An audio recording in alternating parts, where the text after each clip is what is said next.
हमारे साथ यहाँ पे पुरोहित जी मौजूद है।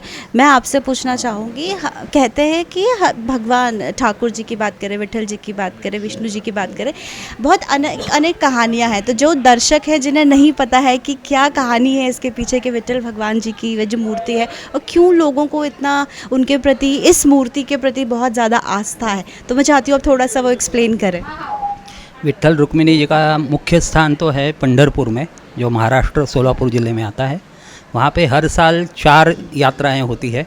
एक तो आषाढ़ी की यात्रा है, जो वारी कहते हैं उनको। आषाढ़ी, कार्तिकी, चैत्र और माघ, इस 4 महीनों में वहाँ पे एकादशी की यात्रा रहती है। और इसकी मान्यता ऐसी है कि भक्त पुंडलिक के लिए वहाँ पे आए हुए हैं। वो अपने माता पिता की सेवा कर रहे थे, तब विट्ठल जी वहाँ पे प्रकट हुए।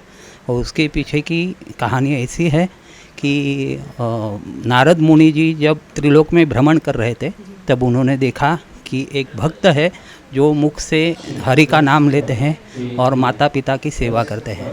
माता पिता इतने उनके वृद्ध हो गए थे कि वो कुछ भी अपने नित्य दैनिक काम भी कर नहीं सकते थे।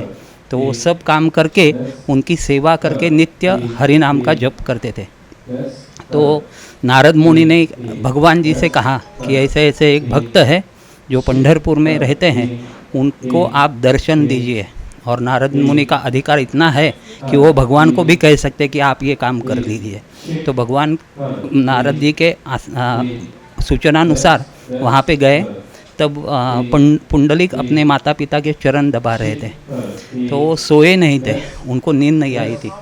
तो जब भगवान वहाँ पे आके प्रकट हो गए तो उनके आंगन में ऐसा लख प्रकाश हो गया, एक तेजो राशि जिसको कहते हैं, बहुत सी तेज वहाँ पे उत्पन्न हो गया। तो उन्होंने जस्ट ऐसे पीछे मुड़ के देखा तो भगवान ने कहा, मैं आया हूँ, आप मेरा दर्शन ले सकते हैं, आपको जो मांगना है मांग सकते हैं। तब पुंडलिक ने कहा कि अभी तो मैं आपका दर्शन नहीं ले सकता, क्योंकि मेरे गोद में मेरे माता पिता है, मैं पहले उनकी सेवा कर लूँ, उनको जब निद्रा आ जाएगी तब मैं आपका दर्शन करूँगा।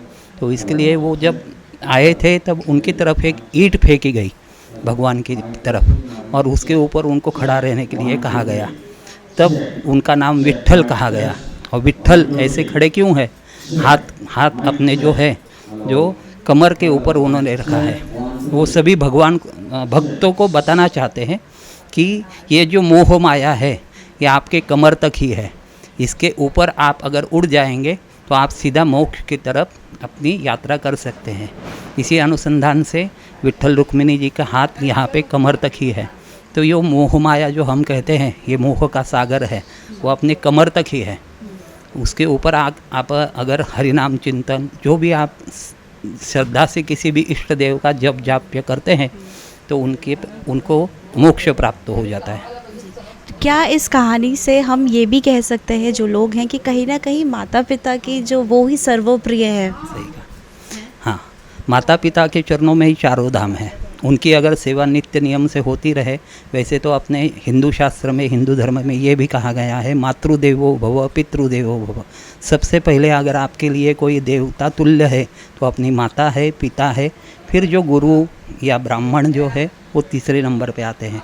तो सबसे पहले तो ये माता पिता की अगर आप सेवा करते हैं तो भगवान भी उसके ऊपर कृपा रखते हैं। बहुत बहुत धन्यवाद आपका हमसे बात करने के लिए।